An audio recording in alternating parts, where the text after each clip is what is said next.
जब भी हम श्वास को अंदर खींचते हैं, अगर एक पंख रख दें कबूतर का या, तो वो भी नहीं हिले, इस प्रकार से श्वास को खींचना चाहिए। छोड़ते समय गले से रेचन करना चाहिए। जब भी छोड़ते हैं हवा को बाहर,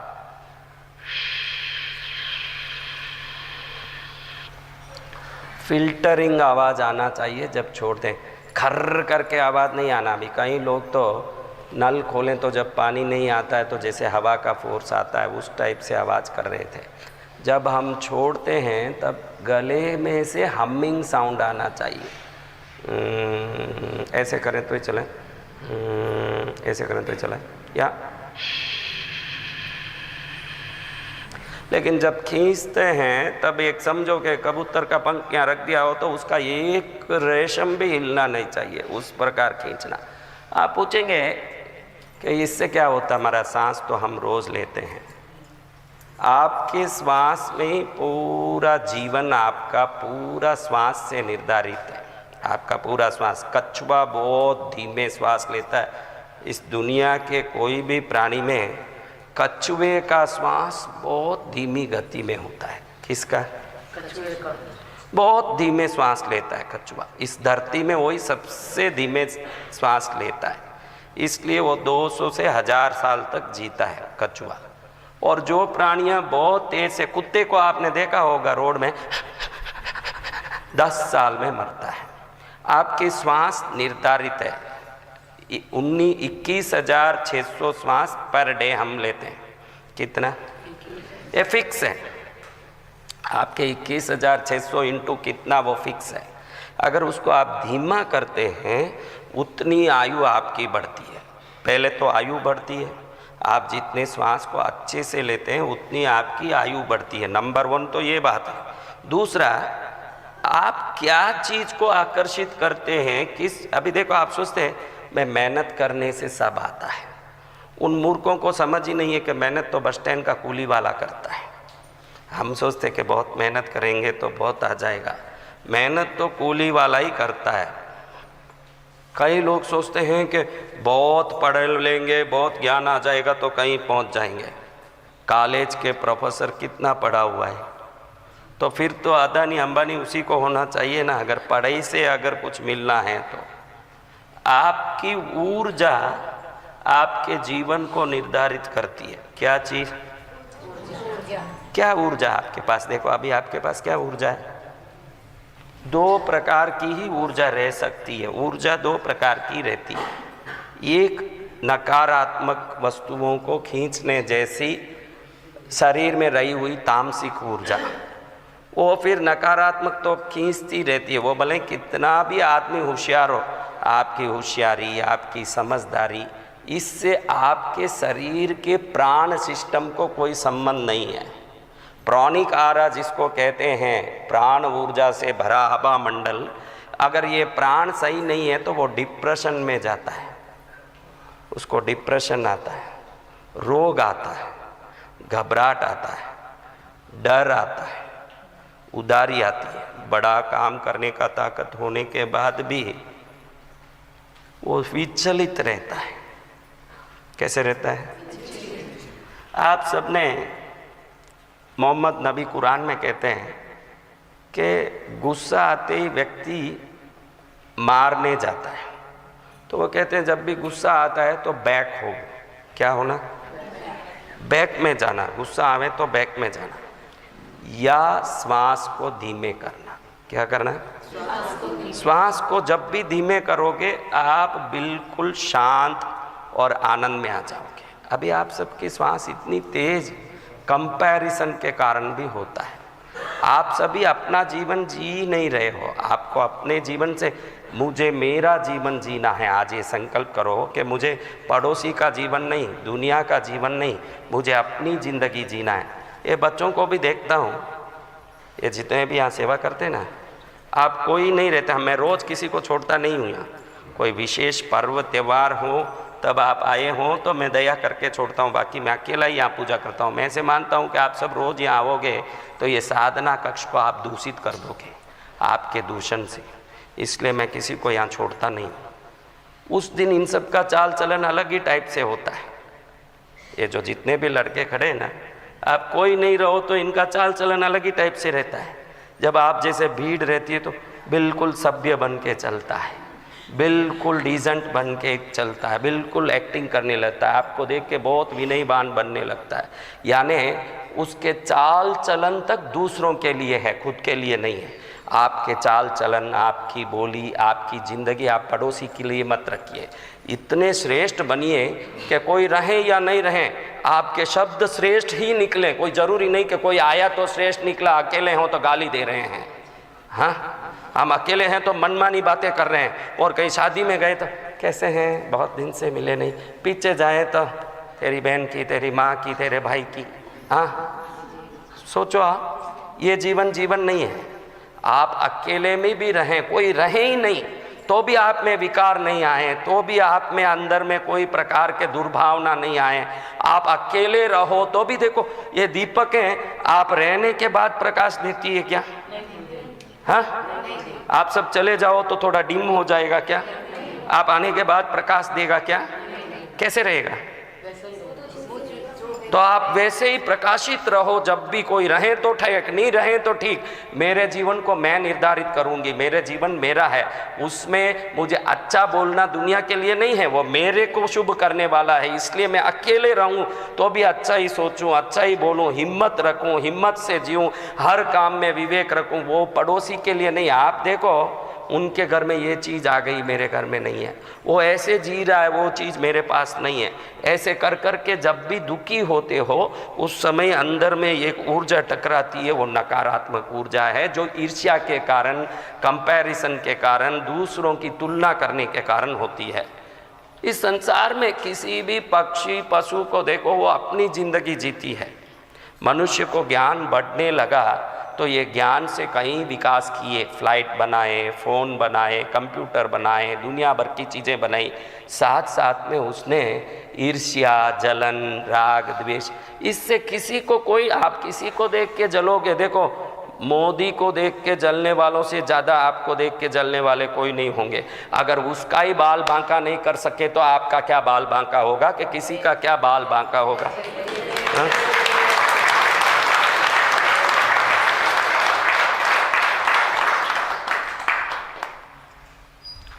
किसी का बाल बांका किसी से नहीं होता। देखो, कब फिर आप बोलते हो कि फिर महाराज तंत्र मंत्र करते हैं, आप ऐसे करते हैं ना लोग ठीक हो जाते हैं। फिर कैसे? अगर हमारी ताकत से होती है तो फिर आप क्यों ऐसे करते हैं ना लोग ठीक हो जाते हैं? ऐसा नहीं है। आप जब अच्छा सोचते हैं, अच्छा करते हैं, अच्छे विचार, अच्छी क्रिया में लगते हैं, तो आपकी अच्छी क्रिया, अच्छी बुद्धि आपके अंदर अच्छाई लाने की तैयारियां करती है। तब कोई गुरु मिल जाते हैं, कोई योग मिल जाता है, कोई उपाय मिल जाता है। आप बोलोगे कि ये उपाय, ये योग सब कैसे आते हैं? जब आप सोचोगे कि मेरे को सब अच्छा ही होता है, मेरा अच्छा ही रहता है, मैं दूसरों का अच्छा ही सोचता हूँ, अच्छा ही होता है, तो ऑटोमेटिक आपके जीवन को श्रेष्ठ करने योग्य संयोग आपको प्रकट होते हैं। कृष्णगिरी पहुँचना भी ऐसे संयोगों में ही एक है, लेकिन पहुँचना काफ़ी नहीं है। वो तो YouTube देख के, किसी को देख के, चलो देख के आते हैं, कुछ शायद मिल जाए, ऐसे कई लोग डाउट से भी आते हैं। पूरी श्रद्धा से सब नहीं आए, पूरी योग्यता से सब नहीं आए। आपको देखो, कई कुत्तों को कई बार रोटी मिल जाती है। कुत्तों को, एक कुत्ते को 2 रोटी मिल जावे ना, उतने में दूसरा कुत्ता दौड़ के आता है उसको देख के। अब ये कुत्ता उसको खाने नहीं देने के चक्कर में ना खुद खाएगा ना उसको खिलाएगा, दोनों लड़ेंगे, वो रोटी मट्टी में इधर उधर गुड़ के नाश हो जाएगा, फिर कोई रोटी नहीं खाया वैसे हो जाएगा। तो हम कहीं पहुंच गए, इससे क्या मायना रखता है? आप कहीं पहुंच गए, इससे क्या हो जाने वाला है? कृष्णगिरी पहुंच जाने से कुछ नहीं हो जाने वाला है। यहाँ की शक्ति के प्रति विश्वास, और यहाँ गुरुदेव जो समझा रहे हैं कि तेरे जीवन श्रेष्ठ होना हो तो तुझे श्रेष्ठ आचरण अपने जीवन में अपनाना पड़ेगा। आचरण श्रेष्ठ होना, हम लोग, आप ही मान लोगे अगर बराबर विचार करो तो, आप अकेले में एक हो ना दुनिया के सामने एक हो। आप अकेले में एक व्यवहार करते हो ना दुनिया के सामने एक हो।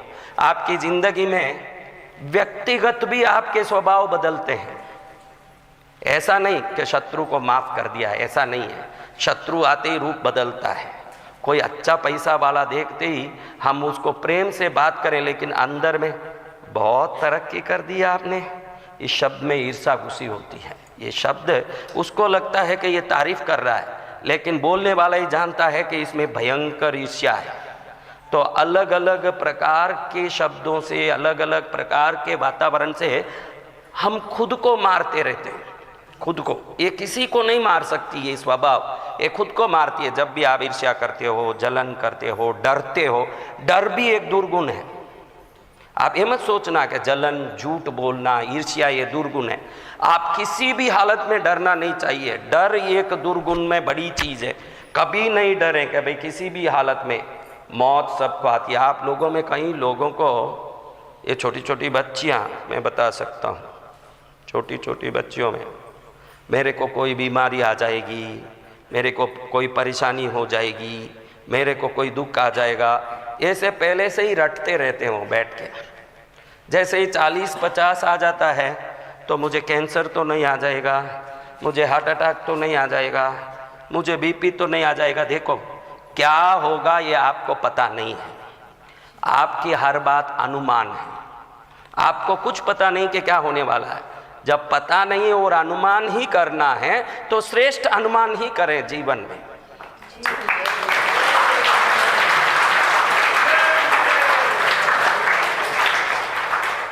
मुझे कुछ पता नहीं, लेकिन मैं उल्टा ही क्यों सोचूं। अभी कई औरतें आके बोलती है कि महाराज, हजारों औरतें मेरे पास बोल चुकी है, महाराज 6 महीने से मुझे लगता था कि मेरे पति का दुर्घटना होगा, 6 महीने से मुझे लगता था कि दुर्घटना होगा, और सच्ची में मोटर बाइक एक्सीडेंट में उनका टांग टूट गया। मैं बोलता हूँ कि ये एक्सीडेंट है, उसकी दुर्घटना नहीं है, तेरे विचार की दुर्घटना।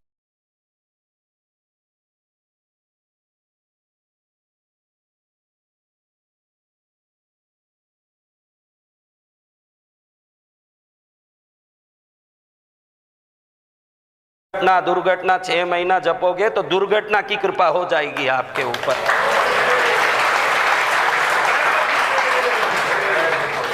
वो कृपा आप पर चढ़ गई। आप किस विधि, मेरे को उदारी बहुत हो रही है, मेरे को उदारी बहुत हो रही है, यह जाप है।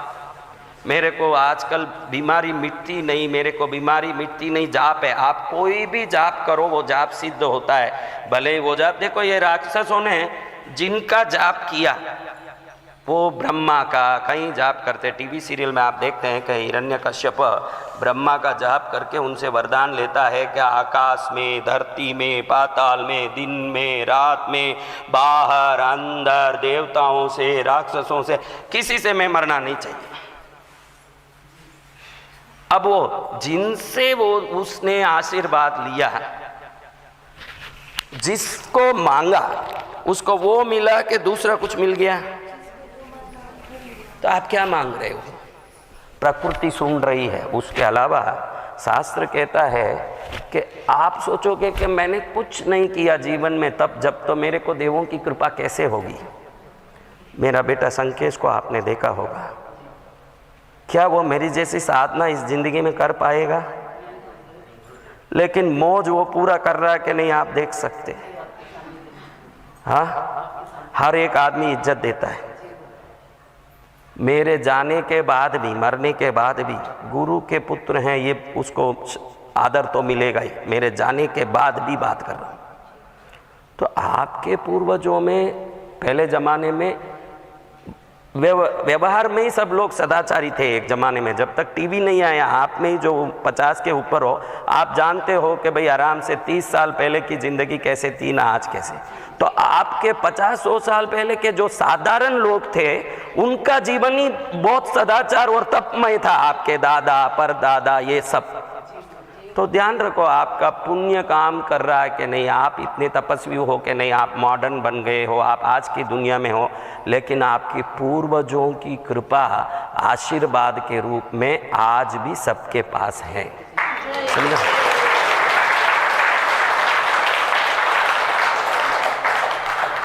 तो ये पूर्वजों की कृपा फिर क्या करती है महाराज? वो कृपा ऐसे सोचती है कि हम लोग पितृमंडल में रहते हैं। कहाँ रहते हैं? हम लोग पितृमंडल में रहते हैं। हम 24 घंटे थोड़ी इसके पीछे फिर पाएंगे। कहाँ से आया रे? दिल्ली से। अब देखो ये दिल्ली में बैठा है, इसके पूर्वज पहले कोई छोटे कस्बे के हैं, यूपी के कस्बे के। अरे मैं बोलूँ सुन ले, तेरा बाप हूँ मैं ही बोल दूँ, कुछ नहीं जानता हूँ। 3 पीढ़ी तेरी पहले 3 पीढ़ी बाद की बता दूँ। हाँ, तेरे दादा का फोटो आज भी लगा हुआ है जिसमें वो सफ़ेद गमछा पहन के खड़े हुए हैं, वही तेरे दादा।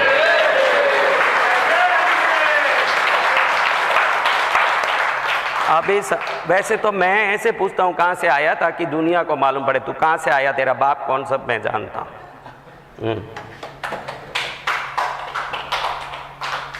और तेरे बाप से तू कितना झगड़ता है वो भी मैं जानता हूँ। हाँ, तू बाप के आज्ञाकारी है नहीं, वो बोले उसका उल्टा काम ही किया आज तक। अब ये पितृ क्या करते हैं, हमारे इष्ट देवता सब क्या करते हैं, पूर्वजों के तप बल के कारण हमारे सहयोग में रहते हैं, समझा ना आपने। लेकिन उनको 24 घंटा आपके पास वो पितृमंडल में, देखो आप ही समझो, आप में कोई विदेश गए हुए हो क्या? हाथ उठाओ जो विदेश गए हो। तो जो भी विदेश जाता है ना, उधर जाने के बाद टूर के लिए जाता है, लेकिन उसके मन में लगे कि अभी इंडिया में कुछ दम ही नहीं है। जब भी वो जाता है ऐसे सोचता है, सही है कि नहीं? क्योंकि वहाँ का पोल्यूशन रहित वातावरण, वहाँ की जो शुद्धि वो मन में लगता है। अगर यहाँ से यूके ऑस्ट्रेलिया जाने वाले भी एक बार सोचते हैं कि भाई माइग्रेट हो जाएं, भाई इंडिया में बहुत पोल्यूशन है, मट्टी है, आवाज़ है, खाने में प्यूरिटी नहीं है। वहाँ ऑर्गेनिक फूड ही मिलता है, क्योंकि वहाँ ये जो जितने भी केमिकल डाले हुए फूड को वहाँ लोग करते नहीं। इंडिया में तो कुछ भी आप खाओ, लेकिन यहाँ से एक्सपोर्ट हो, गवर्नमेंट वो चीज़ खाली बढ़िया एक्सपोर्ट करती है, हमारे प्रजाओं को वो दूषित खाना देती है भारत की ये सरकार। सबसे गया बीता चावल, गए बीते सब्जी, गए बीते फल इंडिया में रहते हैं, बेस्ट क्वालिटी एक्सपोर्ट होते हैं। जो फॉरेन में आप देखते हो काफ़ी चीज़ें वो भारत की है, लेकिन उसको देखने के लिए आपको विदेश में जाना पड़ेगा, वो भारत में नहीं मिलेगा वो चीज़, समझा ना। तो अब भारत की व्यवस्था ऐसी है जहाँ हम व्यवस्था नहीं है, लेकिन विदेश अच्छा है। अगर समझो कि लंदन यूके में भी इतना आनंद है, तो पितृमंडल ज्योतिर्मंडल है, वहाँ रात नहीं होता, पूरा सदा प्रकाश रहता है। वहाँ पानी गिनी कोई चीज़ वस्तु ऐसा रहता है कि जैसे कोई स्वर्ग का आनंद। अब वो आपके पास रहने को तैयार होगा क्या? जो तंग गली में आप रहते हैं, जहाँ पार्किंग करने की भी व्यवस्था नहीं हो, आवाज़ बहुत आती हो, दुनिया भर का लफड़ा हो, वो वहाँ रहेगा क्या पितृमंडल में? फिर भी उनका प्यार आपके प्रति रहता है। तो वो क्या सोचते हैं, हमारे बच्चे कुछ भी सोचें, वो कुछ भी सोचें वो हो जाए। वो क्या सोचते हैं? तो वो तथास्तु कहते हैं। क्या कहते हैं? बेटा मैं हरदम तेरे पास नहीं रह सकता, लेकिन तेरा परदादा मेरा बेटा था, यानी आपके परदादा के भी बाप अभी पितृ बने हुए हैं।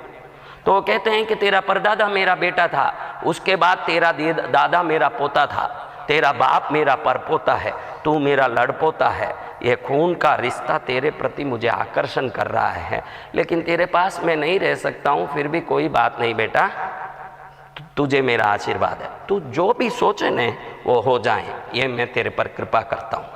ऐसे हर पितृ कहते हैं, शास्त्रों में लिखा है कि पितृ कुल देवता ये सब हरदम किसी घर में निवास नहीं करते, लेकिन हरदम उनके सानिध्य को वो तथास्तु से पूरा करते हैं। किससे?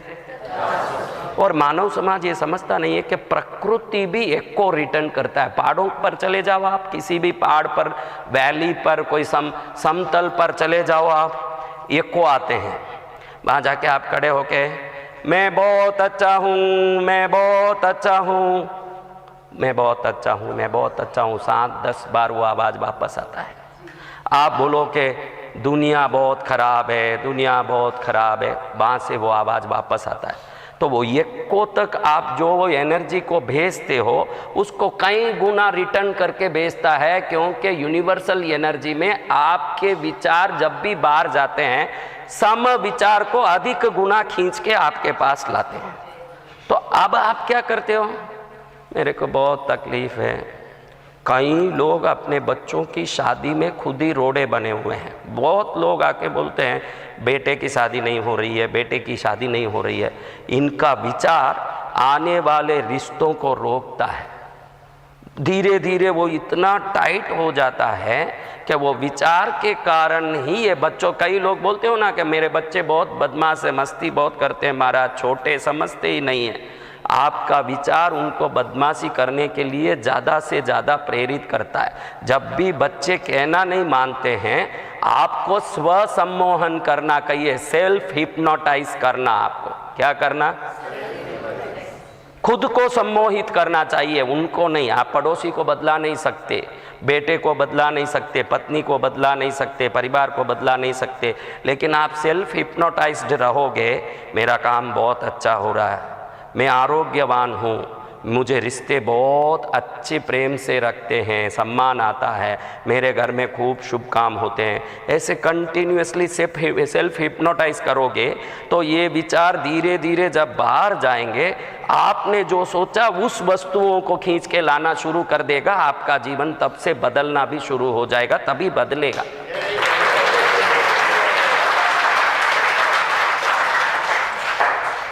अब देखो, आपके पितृ तथास्तु बोल दें कि तू जो सोचा हो जाए। आप क्या क्या सोचते हो ये तो सोचो। आप क्या सोचते हो? पड़ोसी मर जाएं, हाँ, इसका मौत आ जाए, हाँ बोलते हो। ऐसे मत करो, ऐसे ऐसे करोगे ना तो ये भी एक पाप लगेगा। आपके मन में यही है कि मेरे को जो दुख दिया वो मर जाएं, मेरे को जो परेशान किया वो मर जाएं, उसका सत्यानाश हो जाएं। आप मेरे सामने बहुत सीधे बन के बैठ जाओगे तो हमने कितने करोड़ लोगों को देखा होगा। आप जैसे नालायकों को रोज रात दिन देखते हैं। हाँ, हंसने की बात ही नहीं है। अगर हंस रहे हो तो अभी तक आप हकीकत को समझे नहीं हो, आपकी ज़िंदगी बदलने तैयार नहीं हो। आप कोई कॉमेडी शो में आए हो या कोई स्टेज शो में आए हो, तमाशा देख रहे हो। आपकी ज़िंदगी बदलनी हो तो आपको गंभीरता से आपके जीवन के बारे में सोचना पड़ेगा। इतनी गंभीरता लानी पड़ेगी कि आपके हर शब्द आपको खुशी देने वाले होने चाहिए। बाद में खुशी बाहर से आवें, जब आवें तब आवें। कभी मुंह से नहीं निकालना कि मैं बीमारी से दुखी होता हूँ, मुंह से तो यही निकालना कि मैं हर दम मस्त रहता हूँ। जब आप सेल्फ हिप्नोटाइज हो जाओगे, देखो आपको एक बात बताता हूँ। 12:15 बजे कह रहे, 12:15 बजे आओ, जल्दी आ, इधर सामने आ, जल्दी आ, नज़दीक आ। आप लोग सम्मोहन के बारे में सुने नहीं होंगे। सम्मोहन आपकी जागृत अवस्था में आपको थोड़ा सा डल करना, सोने के ऊपर जागने से नीचे। आप सोओगे नहीं, लेकिन आपको कुछ जागने जैसी बुद्धि भी नहीं रहेगी, जिसको सम्मोहन कहते हैं। इसको मेस्मेरिज्म भी कह सकते हैं, हिप्नोटिज्म भी कह सकते हैं। इस अवस्था में शरीर कैसे काम कर रहा है ये आपको बता रहा हूँ, अच्छे से समझोगे तो आज से सुधरोगे। इसमें 90% लोग भविष्य को सुधरने के जितनी मन में कम एक संकल्प भी नहीं रखते, उतनी दृढ़ता नहीं है कि मुझे कुछ भी करके मेरी ज़िंदगी को बहुत ऊपर ले जाना है। आपको अगर तड़प आ गई कि मुझे राजमहल में ही रहना है, मैं झोपड़ी में नहीं रह सकता, अगर ये तड़प आप में आ गई तो आपको राजमहल में जाने से राजा भी नहीं रोक सकता। आपका विचार वो करेगा।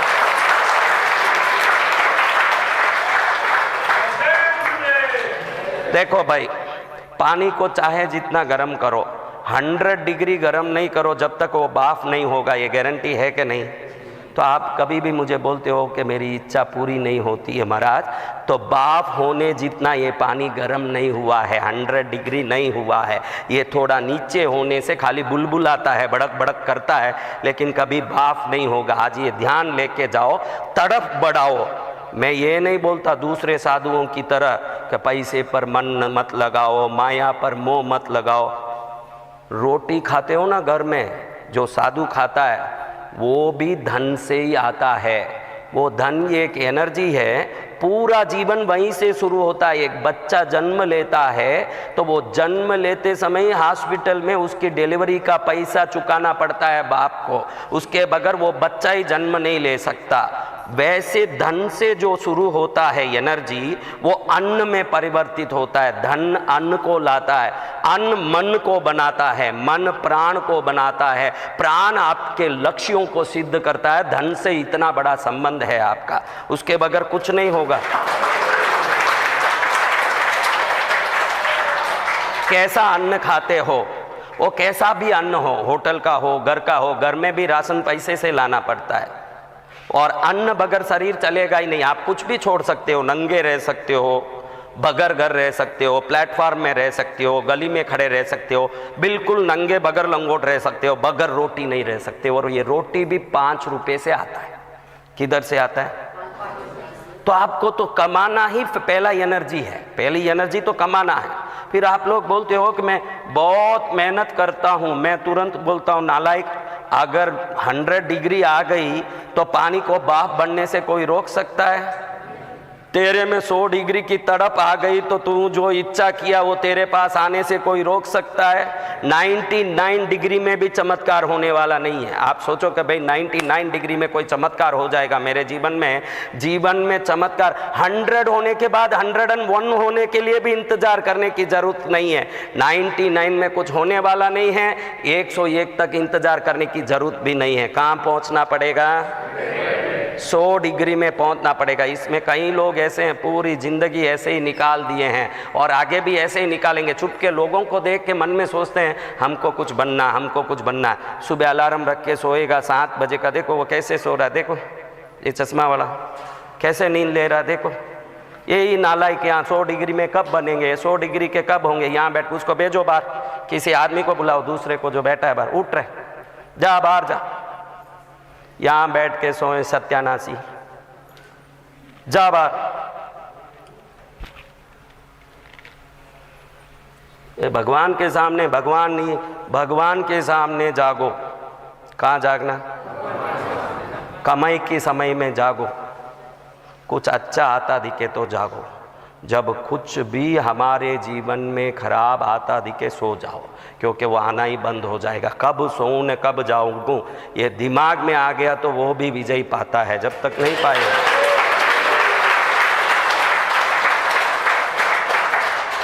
तड़प ही नहीं है। मैं बोलूँ ना, आप में जितने बैठे हो, मैं झूठ बोलूँगा क्या? आप ही बोलिए। आप में किसी का फ़ोन नंबर मांगता हूँ क्या? आप कहाँ के हो, मुझे कोई लेना देना है क्या? हाँ, ऐसा कोई पैदा नहीं होगा साधु जो ऐसा आपके सामने आपको इतना फटकार सके। वो फटकारने का दम इसलिए आया है कि आपसे मुझे कोई लेना देना नहीं, आप अच्छे रहो, ये कामना के सिवाय कोई लेना देना नहीं। तू क्या कर लेगा? तेरी औकात क्या है मेरे लिए करने? मैं देवताओं से पूजाता हूँ, मेरे पैर देवता दबाते हैं, तू क्या दबाएगा मेरे पैर? हाँ, तो कुछ नहीं कर पाएगा। फिर समझाने का कारण है कि मानव समाज भटक गया है। 5 रुपए की चीज भी वो नहीं देगा, नहीं देगा। फिर तो बिना कुछ त्याग किए कुछ नहीं मिलने वाला है। अगर सच्ची में आपको कुछ बनना है तो आपको जिन जिन मनोरंजनों ने, जिन जिन जीवन के वस्तुओं ने आपको जकड़ के रखा है, उन सबको 5 रुपए की तरह दे दो, तब वो जेम्स मिलेगा, जब तक नहीं मिलेगा।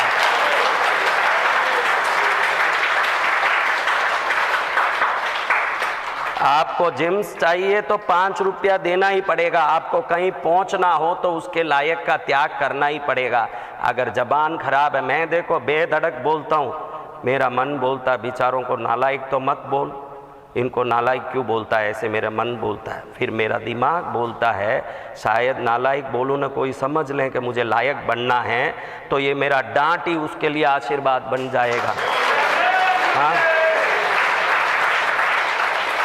शायद किसी में आ सकता है गुरुदेव बड़े पारदर्शी व्यक्ति हैं, ये अगर नालायक कह रहे हैं तो जरूर मैं नालायक ही होऊंगा, तो उनके सामने आगे मैं लायक बन के बताऊंगा। ये जिद्दी आ गई तो मेरे ये शब्द आपके लिए वरदान हैं, कम नहीं है। कौन से गांव से, कौन से राज्य से, कौन से देश से यहाँ नहीं आते हैं लोग, वो बताओ। ऐसा कोई राज्य, ऐसा कोई गांव, ऐसा कोई देश आप जैसे कई लोगों को मैं रोज नए नए भीड़ देखता हूँ, 365 दिन, एक दिन नहीं, नए नए उत्पन्न होते हैं, नए नए आते हैं। वो कोई मतलब से आते हैं, मतलब से जाते हैं। ईश्वर के घर में कभी मतलब से मत आओ। जो बाफ नहीं बन रहा है वो पानी, उसको चूल्हे में चढ़ाने जा रहा हूँ, ये विचार करके आओ आप, तभी आपके जीवन में सफलता आएगी। यहाँ भी आके मतलब ही करोगे, ईश्वर से मतलब रखे ना, उससे धोखेबाज आदमी इस संसार में कोई नहीं है। इनसे मतलब मत रखो। इनके पास तो इसलिए आओ कि मेरी कोई भी कमी होगी वो ईश्वर से, भक्ति से, मेरे धर्म से ही पूरी होगी, और मैं अपनी कमी पूरी करने मेरे ईश्वर के चरण में जा रहा हूँ। ये भाव करके आओ, फिर भक्ति का मजा ही अलग हो जाएगा उसके बाद।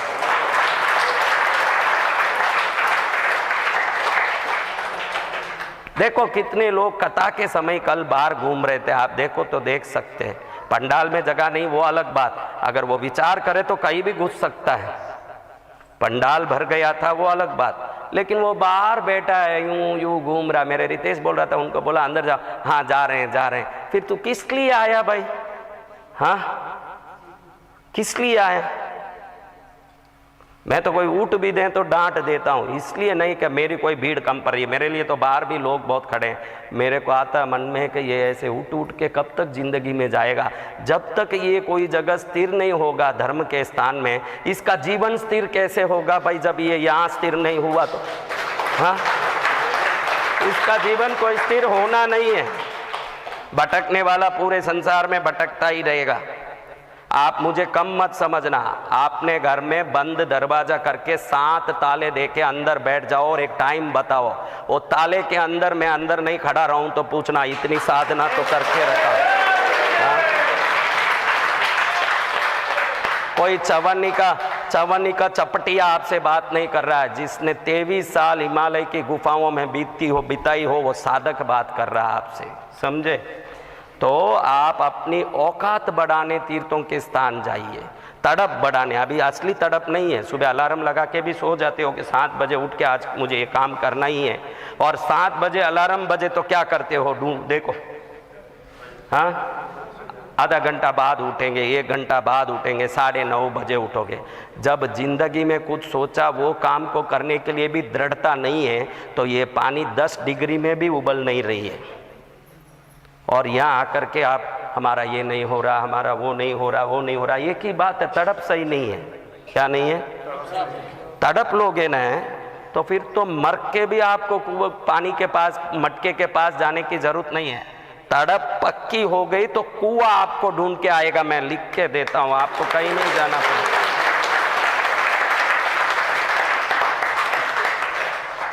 कुआं आपको ढूंढ के आएगा। यहाँ आके एक ही सीख के जाओ। अलग रहो, घर में रहो, सबके साथ रहो, दूर रहो। शब्दों में वो शालीनता होनी चाहिए जिससे ईश्वर प्रसन्न हो। आपको लगना चाहिए मैं बिल्कुल अकेला हूँ, बाथरूम में हूँ, दुनिया नहीं देख सकती है, तो हस्त मैथुन करने के लिए मेरा ये यौवन नहीं है, मेरी ये जवानी नहीं है। मेरी जवानी ईश्वर को समर्पित है। मैं दृढ़ रहूँगा और मेरे इस जिंदगी को श्रेष्ठ रखूँगा। मैं कहीं भी जाऊँ। 3 शिष्यों को गुरु ने भेजा कि मुझे एक शिष्य को पट्ट शिष्य बनाना है। ये आम कोई भी नहीं देखे वहाँ रख के आए, उन्हीं को मैं पट्ट शिष्य बनाऊंगा। एक गया और जंगल में जाके रख के आ गया, बोला कि यहाँ मैं रखा। दूसरा गया, बोलता है कि जंगल में तो पशु पक्षी है महाराज, इसलिए मैं और दूर गया और वहाँ गुफा में रख के आया। तीसरा बोलता मैं कहीं नहीं रख सका महाराज, ये आम आप वापस रखिए, मुझे पट्ट शिष्य पद नहीं चाहिए, क्योंकि मेरे को मालूम पड़ गया कि कहीं भी रखूँगा तो भगवान देख रहे हैं, कोई नहीं देखे ऐसा कोई जगह नहीं।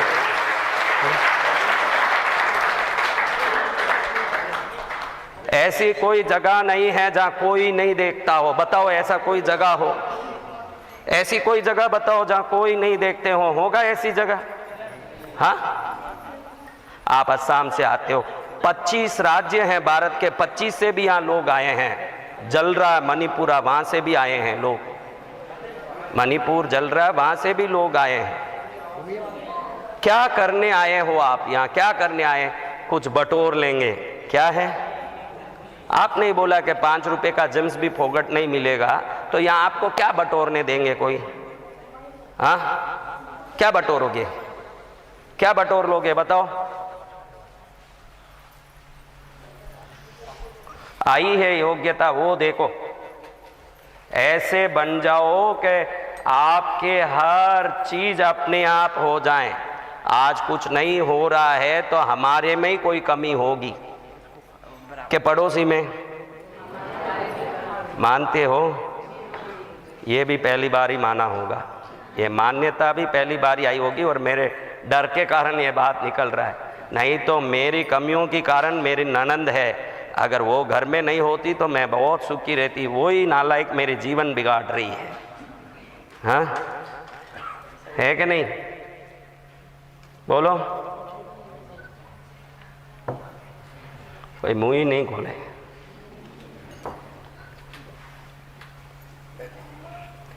ये जिंदगी हमारी है।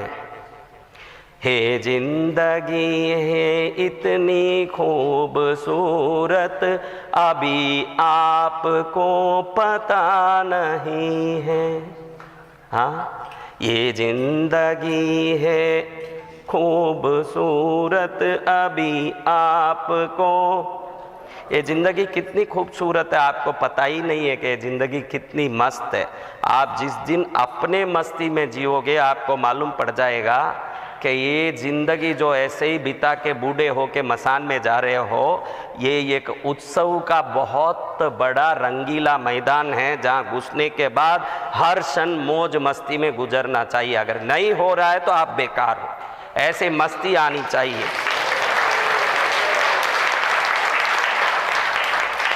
कैसी कैसी बातों के लिए दिल को दुखी कर लेते हैं, सोचिए। कैसी कैसी बातों के लिए दिल को दुखी कर लेते हैं, आप सोचिए। कैसी कैसी बातें, उसने मुझे ये बोल दिया, कल उसने मेरे ऊपर साइकिल लगा दिया। अभी ये सोचने से किसी ने साइकिल लगा दी, यहाँ थोड़ा सा खरोच आ गया।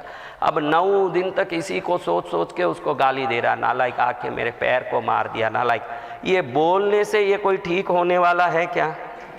तो खरोच को अपनी जगह रहने दो, वो पैर में है, दिल में खरोच मत आने दो। दिल को तो मस्ती में रखो, तब मौज ही मौज है।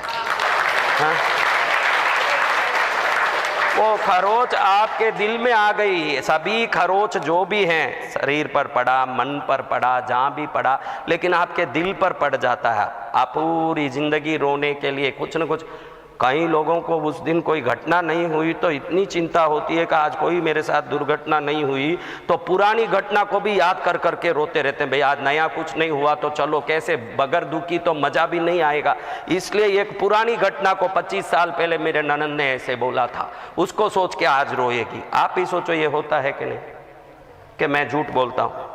आपको जब कोई दुख का काम नहीं पड़ेगा तो मन इतना आदत में आ गया है दुखी हो के, अगर दुखी नहीं हुए तो पुराना कुछ बात सोच के दुखी होंगे। अभी अच्छे हैं तो क्या, पिछले साल भी हॉस्पिटल में भर्ती हुए थे ना, शायद इस बार भी ना होना पड़ जाए, ये सोचने लगेगा अभी। हाँ, करते हो क्या नहीं? बोलो। ये ज़िंदगी मस्त होने के लिए है, ये ज़िंदगी आपको आनंद देने के लिए है। आप ऊर्जा की शक्ति का पिटारा हो, इतनी ऊर्जा है आप में, वो ऊर्जा को आप पहचान लोगे ना, हर वस्तु आपके पास आएगी। AXN चैनल में एक्सप्लोर द अननोन करके एक सीरियल आया था। उस समय उस व्यक्ति ने कहा था कि दुनिया में जो भी, उस AXN channel all over world के 140 कंट्री में जाता है, उसमें एक लाइव प्रोग्राम था। उसने कहा कि दुनिया के जितने भी लोग हो, जितने भी जगह के लोग हो, स्पून लो हाथ में। क्या बोला? स्पून लो, सबको बोला। 140 देश, कहाँ देश है, एशिया, अफ्रीका जैसे खंड, वहाँ सबको बोला कि स्पून उठाओ।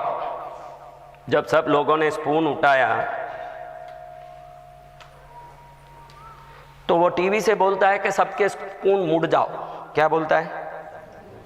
सब स्पून मुड़ जाओ। तो विश्व भर जो लोग देख रहे थे, सबके स्टील के, एल्युमिनियम के, पित्तल के हाथ में जो भी चीज़ लिए थे सब मुड़ गए, ऐसे ही टेढ़े हो गए। जब उसका इंटरव्यू लिया तो उसने कहा कि इसमें कोई चमत्कार नहीं है, मैं निरंतर मेरे मन को ऐसे अभ्यसित करता हूँ कि जड़ वस्तु भी मेरी बात मानती है, जड़ वस्तु भी मेरी बात मानती है। ऐसे मैं स्व सम्मोहन करता हूँ, स्वयं को हिप्नोटाइज करता हूँ। अब मैं उसमें इतना पावरफुल हो गया हूँ कि मैं अपने आप में मानने लग गया कि मैं बोलूँ तो पत्थर भी टूटेगा, पत्थर भी आएगा, पानी भी बहेगी। इतना मैंने सम्मोहित कर लिया खुद को। फिर मैं अब कुछ भी बोलता हूँ तो वो होने लगता है। ये विश्वास की शक्ति है, विश्वास की। आपके कैसे विश्वास हैं बताओ, आपके क्या क्या विश्वास हैं? मेरे को हर साल बीमारी आती है, मैं कुछ भी कमाता हूँ तो टिकता नहीं है, मेरे घर के अड़ोस पड़ोस के लोग सही नहीं हैं, कुछ भी करो हफ्ते में 2 बार झगड़ा हो जाता है, घर में कोई बात कहना नहीं मानता है, मेरे बच्चे ही बिल्कुल ख़राब हैं, सबके बच्चे अच्छे हैं। ये सब आप में नहीं है कि है? आप ये बताओ, आवाज़ करो। तो वही होगा। अगर वो स्पून को मोड़ने बोल रहा है ना, मुड़ रहा है, आप बोल रहे हो बीमारी है, संकट है, झगड़ा है, तकलीफ है, तो होना क्या है फिर? क्या होना है? और आप वो सुनाने हमारे पास भी आते हो, वो महाराज नहीं जो वहाँ बैठ के आपके ये दुख सुनते हैं। हम दुख बदलाते हैं, सुनते नहीं हैं। हम दुख बदलाते हैं। दुख सुनना मेरा आदत नहीं है, इसलिए किसी को नज़दीक, मैं किसी से बात किया आपने देखा हो सकता है, कई नए आने वाले सोचते हैं कि वो महाराज की तरह, वो महाराज की तरह। ये भी सुनते होंगे, बैठ के आधा घंटा अपनी गीत गाएंगे आराम से। जन मन अधिनायक जय हे भारत भाग्य विधाता। ये आपके भाग्य विधाता हैं, लेकिन जनगण मन से नहीं, आत्मविश्वास से कराते हैं।